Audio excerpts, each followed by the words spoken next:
हो. आपणास विनंती आहे की आमच्या या चिमुकल्या मुलींनी आपल्यासाठी स्वयंहस्त निर्मित काही भेटवस्तू तयार केलेल्या आहेत त्या आपण स्वीकारावा अशी त्यांना मी विनंती करतो.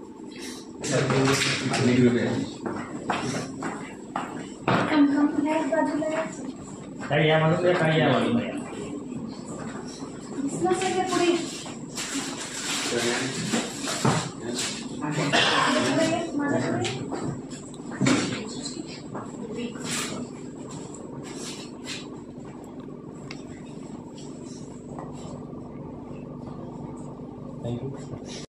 वर्ग 7 यांच्या मुली सुद्धा मॅडमला गिफ्ट देत आहे. या मुलींनी स्पेशल गिफ्ट बनवले मॅडमसाठी स्वतःच्या कल्पकतेतून, तर ते ओपन करून बघावं अशी मी आपणास विनंती करतो.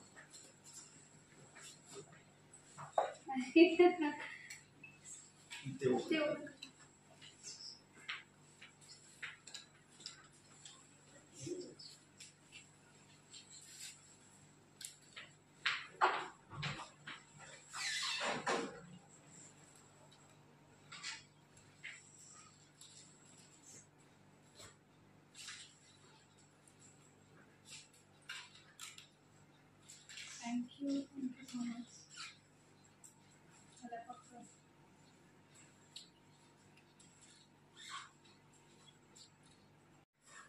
तर आमच्या चिमुकली आपल्याला काही प्रश्न विचारतील.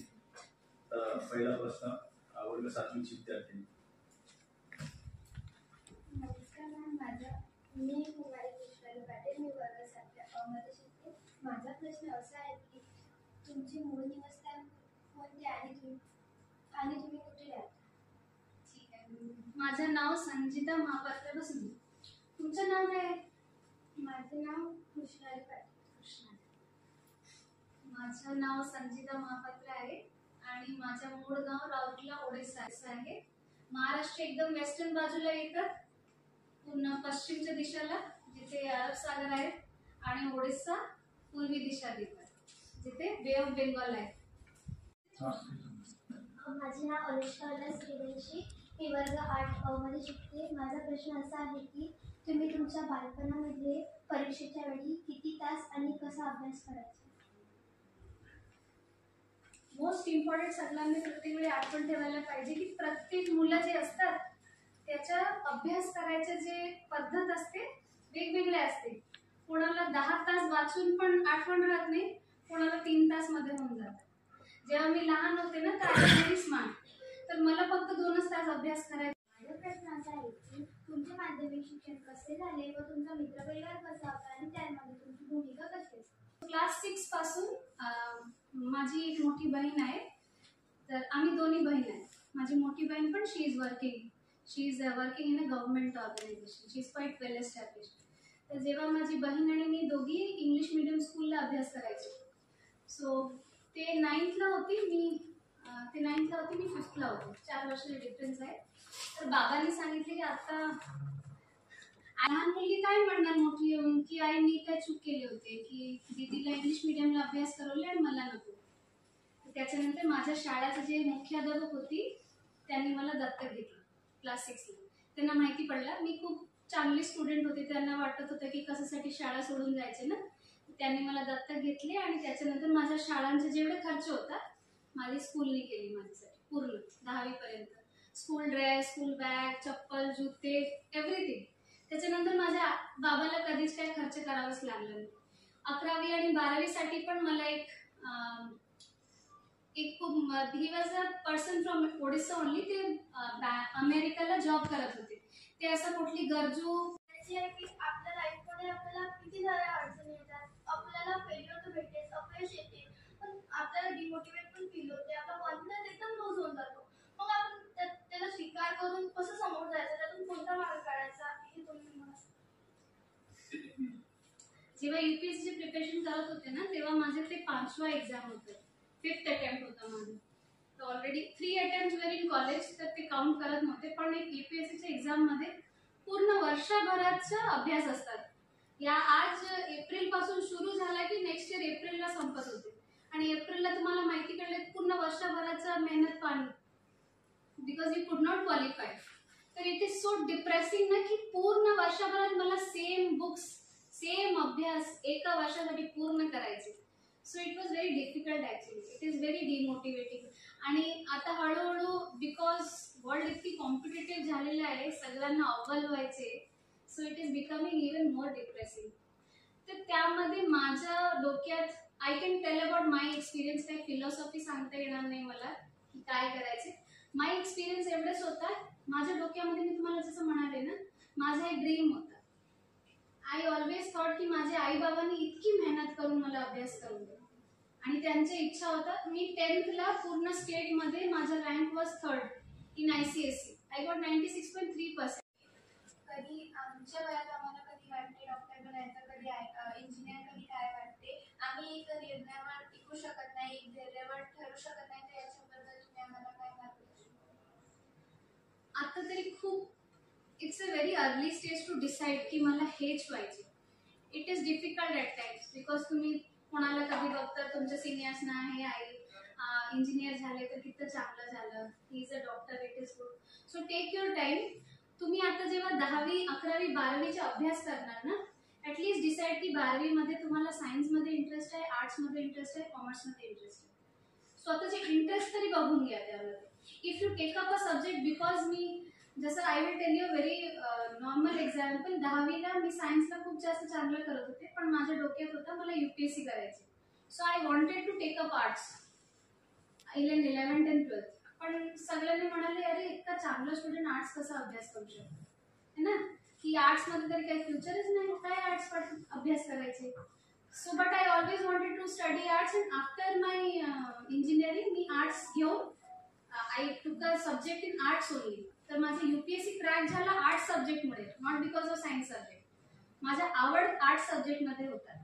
So if you want to take up something like that, आत्तापासून ते डिसाईड करा. 11वी 12वीला यू विल अंडरस्टँड की तुम्हाला इंजिनिअरिंगमध्ये जास्त इंटरेस्ट आहे की डॉक्टरमध्ये. माझा प्रश्न असा आहे की आम्हाला अभ्यास करताना खूप वेळा कंटाळा येतो. तसंच UPSCचा इतका कठीण अभ्यास करताना तुम्हाला कधी कंटाळा आला का, किंवा असं वाटलं की आता बंद करा? तर याबद्दल तुम्ही आम्हाला काय मार्गदर्शन? हा, कंटाळ तरी अभ्यास केलाच येतेच एनी टाइम. तर लहानपासून आता मला वाटत होतं आता माझे सगळे मित्र ऑफिस जॉब करायला गेले, ते दे आर अर्निंग आणि सगळे आता फिरत आहे बाहेर, मी काय करत आहे अभ्यास करत आहे. कंटाळ तरी खूप येत होतं. संडे माझं फिक्स होतं की एक मूवी मला बघायचीच आहे. त्यासाठी तुम्ही तुमच्या काही उपाय स्वतःच हे करून घ्यायचे की what kind of things I can include so that माझा मोनोटोनस नाही होऊन जायला पाहिजे. 2 तास बसल्यानंतर मला वाटतं थोडासा ब्रेक घ्यायला पाहिजे. So take frequent break, hear a song, talk to someone, walk, do something. आता 9वी 10वीला जेव्हा तुमचं बोर्ड असणार then you will have more difficulty. तुमच्याकडे प्रेशर पण असणार की दिला आमच्या प्रश्नांची उत्तरे दिली. हे प्रश्नांची उत्तरे आमच्या जीवनात नक्कीच पडली. माझ्याकडून व माझ्या पूर्ण शाळेकडून मी तुम्हाला धन्यवाद. जायचं आहे. थोड्यासा एक नर्वस होते आता. तुम्ही तुमचा जो जीवन परिचय उघडला, बालपणापासून तुमचं शिक्षण कुठं झालं आणि खरंच नक्कीच प्रेरणा मिळेल. आणि तुम्ही ज्या परिस्थितीची म्हणजे परिस्थिती आपल्या किती विरोधी जरी असली पण आपल्या मनात जिद्द असेल आणि आपण ठरवलेलं जे आपल्याला ध्येय अचीव करायचं असेल, आपण त्या परिस्थितीची 2 हात करून आपण जे आपण ध्येय ठरवलेलं आहे ते आपण निश्चितच आपण प्राप्त करू शकतो. ते मॅडम तुमच्या या आपल्या डिस्कशन मधून आम्हाला म्हणजे खूपच प्रेरणा मिळाली. आणि मुली सुद्धा या आपल्या डिस्कशन मधून तुमच्याकडून जे काही प्रेरणा मिळाली ते प्रेरणा घेतील आणि त्यांच्या आयुष्यामध्ये नक्कीच काहीतरी चांगलं करतील.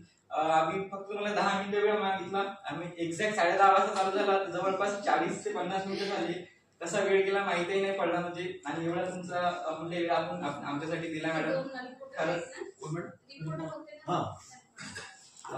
खरंच मी तुमचा खूप खूप आभार मानतो मॅडम. आणि खरं तर पूर्ण म्हणजे आतापर्यंत इतिहासामध्ये पहिल्यांदा असं घडलं की प्रत्यक्ष मॅडमला भेटायला मुली आल्यात आतापर्यंतच्या. आणि खरंच त्यांचा सुद्धा अनुभव खूप चांगला असेलच आणि आम्हाला पण खूप चांगला वाटला. Thank you so much. मुलींना भेटायचे होतं त्यांना, त्यांचं जे मुलींच्या भरपूर असते ना महिला अधिकारी असतात त्यांना they should have N ideal actually in life की काय करायचे. सो इट्स अन इंटरॅक्शन त्यांना बरं वाटलं. मला पण इच्छा होती जेव्हा मी लहान होते तेव्हा मी कधी कुठल्या कलेक्टरला जाऊन भेटले असते तर मला पण चांगलं वाटलं असतं, पण कोणी भेटलंच नाही तेव्हा. कोणी भेटतच नव्हतं. तसं प्रत्यक्ष अनुभव देण्यासाठीच हा उपक्रम it is a very good actually म्हणजे माझी मागची सर होते तेव्हा पण आम्ही थोडा प्रयत्न केला होता, पण सरांना थोडंसं वेळ नसल्यावर नवीन चांगलं पाहायला आहे, उत्साह वाढतो मुलांना. ठीक आहे, भेटूया. बाय. नमस्कार, मी वीरेंद्र ब्राह्मण.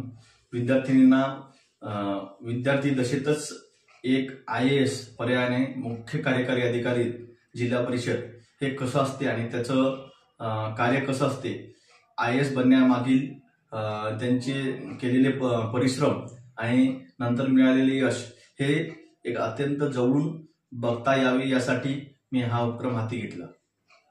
यामध्ये जिल्हा परिषदेचे प्राथमिक शिक्षणाधिकारी सन्माननीय बुद्धभूषण सोनवणे साहेब आणि शाळेचे मुख्याध्यापक श्री धनंजय वानकडे सर यांचे सहकार्य लाभले.